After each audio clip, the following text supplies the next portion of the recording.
e os animais dessas regiões e verificar o esforço da vida vencendo desafios diários. A teleaula de hoje começa aqui, na Antártida. É o continente gelado onde fica o polo sul da Terra.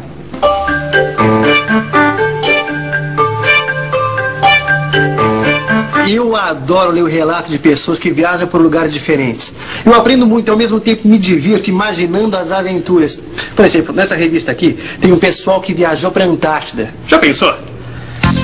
Eles pegaram 2 dias de nevoeiro e finalmente avistaram os primeiros icebergs e terras geladas. Logo na chegada, uma foca leopardo perseguiu o bote e eles levaram um susto.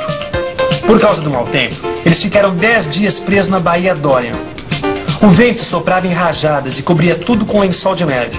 Por isso era preciso cuidar o tempo todo da segurança do barco, mudando e ajustando os cabos de amarração. E eles ainda usavam barcos infláveis para ir à terra buscar água doce. E essa água vinha das geleiras derretidas. Eita, mundo velho sem porteira, sou, como dizem os mineiros. Viajando a gente passa do frio mais terrível para o maior calorão. Das temperaturas mais baixas para as mais altas, da Antártida para o deserto do Saara. Como será o deserto do Saara?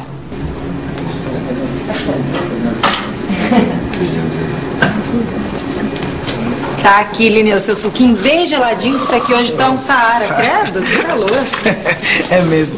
E Maria, falando em Saara, você sabe o que quer dizer essa palavra? Ah, eu sei que tem um deserto com esse nome. Tem. E deserto pra mim é um lugar quente, com solão danado. Olha que legal. É isso mesmo. É? Saara é uma palavra de origem árabe e quer dizer exatamente isso, deserto, ou então área vazia. Quer ver? Olha. Dá uma olhada aqui no tamanhão do deserto do Saara, que fica aqui na África. Ó. O deserto do Saara tem mais de 9 milhões de quilômetros quadrados de extensão. O Brasil tem 8 milhões e 500 mil quilômetros quadrados de extensão. Isso quer dizer que o Brasil inteiro cabe dentro do deserto do Saara e ainda sobra deserto. Ô, Lineu, é verdade que lá no deserto do Saara faz um calor dos infernos, né? Olha, Alberto, de dia é verdade sim. Mas olha só como que um viajante que escreveu para essa revista descreveu a noite no Saara. Olha só. A noite chega lentamente no deserto do Saara. A temperatura cai rapidamente e o vento gelado começa a soprar. É hora de parar, preparar o acampamento. O dia, como todos, tinha sido de muito trabalho. Carregávamos 4 galões de 20 litros com água. A travessia no deserto sempre foi extremamente dura e longa. Olha, Lineu, eu tava aqui pensando uma coisa, sabe? Sempre que a gente vê deserto, assim, nas fotografias, nas figuras, na televisão, sempre aparece um oásis, né? Um oásis com aquele laguinho, aquela palmeira. Na verdade a ideia que a gente tem de oásis é essa mesmo, né? É o laguinho, a palmeira. Mas na realidade é muito mais que isso. Um oásis pode atingir dezenas de quilômetros de extensão e raramente tem água suficiente para formar um lago. O que existe são poços cavados a grandes profundidades. Aí, em volta desses poços, surgem estabelecimentos comerciais. O oásis às vezes acaba se transformando numa cidade. Até agora você viajou por 2 lugares completamente diferentes. No entanto, os viajantes tiveram pelo menos um problema em comum. Você se lembra qual foi esse problema?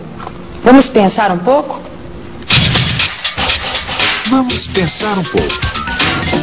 Os viajantes da Antártida usavam barcos infláveis para ir à terra buscar água doce. Essa água vinha das geleiras derretidas. Os viajantes do deserto do Saara carregavam 4 galões de 20 litros com água. O problema comum dos viajantes, então, é a água. Tanto na Antártida quanto no deserto, a água é difícil de se conseguir. É isso mesmo. E se a água é difícil de se conseguir, dá para notar que nesses 2 ambientes tão diferentes, sobreviver é uma tarefa bem difícil. E não é só por causa da água. Ah, então quer dizer que no deserto é assim, de dia faz muito calor e à noite faz frio.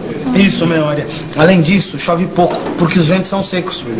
Então a umidade do ar é muito baixa. Que bom que no Brasil não tem deserto, né, Lineu? Por enquanto, né, Maria? Por enquanto. Mas, dá uma olhadinha aqui nessa revista. A maioria dos desertos se situa próximo aos trópicos de Câncer e de Capricórnio. No entanto, muitos seres humanos, devastando florestas e campos, vêm se encarregando de aumentar essas regiões desérticas. Muitas vezes, a falta de informação e a necessidade de sobrevivência faz o homem destruir o meio ambiente. Uma das armas para a gente combater esse problema é a educação.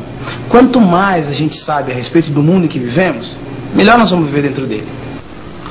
E como será que outros seres vivos, além do homem, sobrevivem nas regiões geladas do planeta? Para responder essa pergunta, vamos ver exatamente onde elas ficam. As regiões geladas ficam em torno dos polos da Terra. E a maior dificuldade para a sobrevivência é o frio. No Polo Norte, existe uma região de gelo eterno, o Oceano Ártico.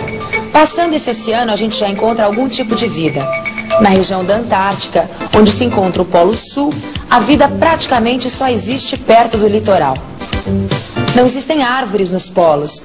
Nessas regiões, as estações do ano, em vez de 4, são 2. Um verão de 3 meses e inverno o resto do ano. Durante o verão, uma camada fina do gelo derrete e aparecem lagos, riachos e brejos. E é nesse curto intervalo de tempo que as plantinhas podem dar flores, frutos e espalharem sementes. Durante o inverno, elas se amoitam. Por isso são chamadas de plantas dormentes. A vegetação mais comum, então, é formada por tapetes de musgos e líquens. Musgo, você já sabe o que é. É aquela vegetaçãozinha que aparece nos lugares úmidos, como nas pedras das beiras dos rios, nos vasos. Agora, líquen, você sabe o que é? Líquens não são plantas. Cada tipo é uma associação de certos filamentos e algas microscópicas. O líquen sobrevive a temperaturas de até 20 graus Celsius negativos. O líquen suporta mais frio e seca quando ele fica dormente. Quer dizer, quando ele se recolhe debaixo do gelo para esperar o inverno passar. E as figuras que você viu do deserto, Maria? Tem plantas? Vamos pensar um pouco. Sempre que a gente pensa em deserto, imagina poucas plantas muito espalhadas, uma grande extensão de areia e aqui e ali um cacto. Aliás, os cactos do deserto são parecidos com os cactos da caatinga nordestina, aqueles que acumulam águas nos ramos e que os viajantes usam para matar a sede. Tá certo isso, Lineu? Os cactos são a vegetação dos desertos? Nos desertos americanos, né, Alberto? Bem entendido. Os cactos, naturalmente, eles ocorrem apenas nos desertos americanos. Mas tem outros tipos de plantas também. Nos desertos, as plantas estão muito espalhadas. Algumas duram poucas semanas por ano. Logo depois das chuvas, as sementes germinam, dão flores, frutos e morrem. Tudo isso antes da seca. Outras plantas duram o ano todo. As folhas são minúsculas ou nem existem. Algumas têm raízes longas, que procuram água nas profundidades do solo. Outras acumulam água nos ramos. Essas são os famosos cactos.